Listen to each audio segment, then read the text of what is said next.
Faut pas attendre forcément qu'il y ait un projet ou quelqu'un qui va nous sortir de là.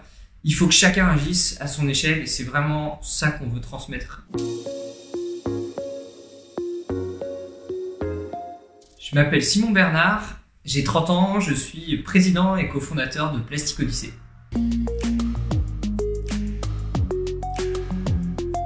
Alors j'ai pas vraiment eu un moment en particulier dans ma vie, j'ai toujours été intéressé par ces sujets environnementaux, je sais pas vraiment pourquoi, c'est pas parce que c'était à la mode, mais c'est plus parce que je voyais ça comme un défi. Quand j'étais petit, je voulais être inventeur et j'imaginais des systèmes, des baignoires à recycler l'eau, des systèmes pour économiser de l'énergie. Et donc ça m'a suivi comme ça tout au long de mes études.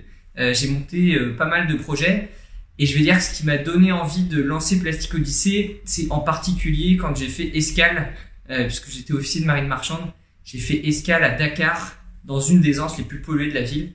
Et c'est là où je me suis rendu compte de toute la pollution plastique qu'il y avait et j'ai eu envie vraiment de faire quelque chose. Alors Plastic Odyssey, c'est un projet qui vise à lutter contre la pollution plastique, pas en allant chercher le plastique en mer, mais plutôt en essayant d'éviter qu'il arrive dans l'océan. Et donc pour ça, on fait deux choses. À la fois, on essaye de recycler, d'aider des entrepreneurs dans les pays du Sud, en Afrique, en Asie et en Amérique du Sud, à recycler des déchets plastiques. Et en même temps, on travaille sur la réduction avec les changements de comportement, l'éducation des plus jeunes, la sensibilisation du grand public. Et tout ça, on le fait grâce à une expédition en bateau. On a transformé en 2020 un ancien navire de recherche océanographique pour en faire un laboratoire à la fois du recyclage, mais aussi de la réduction du plastique. Donc, il faut imaginer qu'à l'arrière de ce bateau, on a à peu près 100-150 mètres carrés d'atelier avec différentes machines de recyclage qui vont nous servir à aller former des gens dans le monde entier, leur transmettre ces savoirs pour qu'ils puissent répliquer ces solutions chez eux. Alors, on parle forcément du problème parce qu'il est encore assez mal compris, mais nous, on a surtout envie de montrer qu'il y a des solutions qui existent dans le monde entier, à la fois pour se débarrasser de tous ces déchets qui sont déjà là, mais aussi pour réduire et faire différemment. Et donc, je pense que le deuxième message, c'est qu'il faut agir à toutes les échelles. Il n'y a pas de solution miracle. Il faut agir à l'échelle du politique, du citoyen consommateur, de l'entrepreneur ou encore des grandes entreprises. Je dirais que le plus gros obstacle, c'est d'arriver à comprendre le sujet. On est tous au courant qu'il y a une pollution plastique de l'océan, on voit des images un peu partout. Le problème, c'est qu'il y a énormément de fake news sur ce sujet-là. On entend parler beaucoup de 7e continent de plastique, de rivières qui seraient la cause de tous ces problèmes-là. En réalité, ça, c'est des petits pourcentages.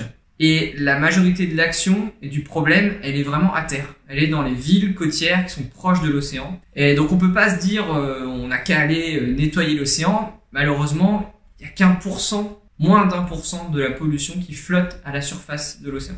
Donc tous les enjeux finalement sont à terre, en grande majorité. Et ça, c'est le plus gros défi, c'est d'arriver à faire comprendre ça pour qu'on puisse flécher les actions et qu'on s'oriente vers ce qui va avoir le plus d'impact.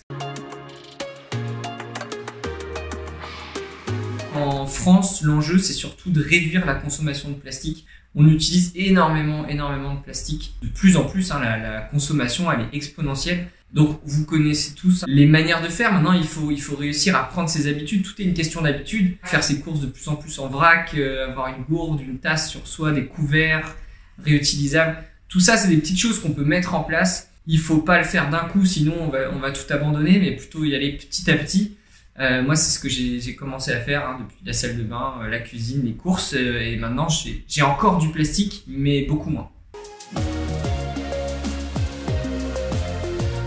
Ce qui m'a vraiment donné envie de m'engager et de monter Plastic Odyssey, c'est l'expérience que j'ai eue avec Nomades des mers. Et donc c'est un des documentaires que j'ai vu, un des premiers de Corentin de Châtel-Perron. Et j'ai passé derrière 1 an avec lui comme bénévole sur mon temps libre. Et c'est ça qui m'a donné envie de faire pareil.